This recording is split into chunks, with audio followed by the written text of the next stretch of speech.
Primeramente empezaremos con el tema unidades químicas de masa. UQM, que justamente significa unidades químicas de masa. Estas unidades químicas de masa van a estar agrupadas en, primeramente vemos la UMA o solamente U. Esta UMA viene a ser una unidad de masa atómica, es decir, hay cuerpos grandes que van a poder ser medidos en toneladas, hay cuerpos medianos que pueden ser medidos por kilogramos, partículas de repente pequeñas en miligramos. ¿Y qué pasa si nosotros llegamos a partículas muy pequeñas del nivel del átomo? Voy a necesitar otra unidad pequeña para ellos, y esa unidad pequeña es la UMA, unidad de masa atómica. Es una unidad patrón de la cual se va a guiar para poder hallar la masa absoluta de un átomo. Está definida como la 12ª parte de la masa del átomo carbono 12, en lo cual nos muestra un valor de 1,66 por 10 a la menos 24 gramos. Miren este exponente. Es una unidad muchísimo menor a la del gramo o miligramo. Muy pequeña. Ahora pasamos a la unidad de la masa atómica. La masa atómica es una masa promedia de la cual se extrae las masas isotópicas, es decir, es un promedio de estas masas isotópicas. Se va a calcular a partir de la ecuación de Aston, en la cual se va a multiplicar la masa isotópica multiplicado por la abundancia, y así por la cantidad de isótopos que tenga el elemento. Y todo, como son multiplicados por su porcentaje de abundancia, todos entre 100. Un ejemplo, mira, para que veas. En un examen de admisión te puede venir así. El hierro tiene 2 isótopos. Su número de masa del primero es 54. El número de masa del segundo es 56.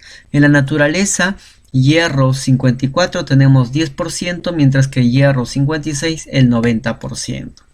Teniendo estos valores de números de masa y porcentaje de abundancia, te piden calcular cuál debería ser la masa atómica dibujada en la tabla periódica.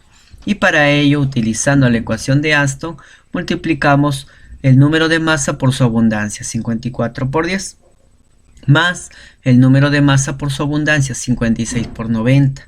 Y como estos son porcentajes, se debe dividir entre el 100%.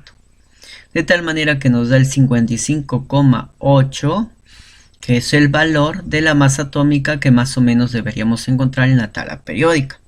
Pero ¿cuál es la unidad que se utiliza para ver la masa de átomos? Se llama unidad de masa atómica. Entonces todas las unidades para estos tipos de unidades químicas son las UMAs, para átomos, moléculas o iones. Así vamos a llenar todos los elementos químicos. En la tabla periódica está la masa atómica promedia, y recuerda que al menos de estos 4 elementos debes de aprenderlo. En San Marcos a veces te aparece como dato, otras veces ya no. Esto significa que tienes que aprenderte que el carbono, su masa atómica 12, del hidrógeno 1, del oxígeno 16 y del nitrógeno 14. Ahí está el chon más importante, los 4, ¿no? Organógenos. Otros que también lo utilizamos: el sodio 23, el azufre 32, el cloro, profe, falta redondearlo, no, así lo vamos a usar, 35,5, potasio 39 y calcio 40. Estas masas atómicas también nos permiten calcular la masa de todo un compuesto. Si es una molécula, se llamará masa molecular, y se va a calcular como la sumatoria de las masas atómicas de los elementos químicos. De esta forma, un ejemplo, bueno, 2, nos dicen la masa molecular del hidróxido de sodio.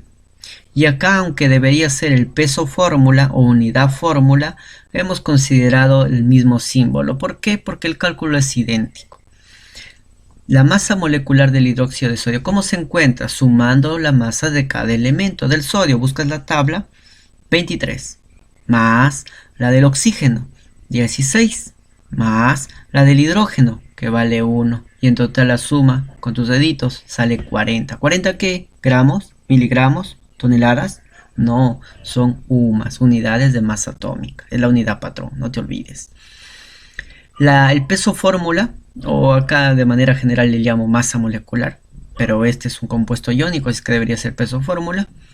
El calcio pesa 40, ahí está. El carbono pesa, la tabla, 12. El oxígeno era 16, pero aquí hay 3 oxígenos. Es decir, sería 16 más 16 más 16. 3 veces 16 y la suma me da 100 UMAS. Un valor ya conocido para el carbonato de calcio. La última unidad y la más importante que vamos a ver en la química es el mol, ¿no? Simbolizada por una letra N minúscula. Indica la cantidad de sustancia. Este número de mol me va a señalar el número de partículas, sea átomos, sea moléculas o iones. Y está relacionado con un numerito. Este numerito gigante es el llamado número de Avogadro, o N sub A.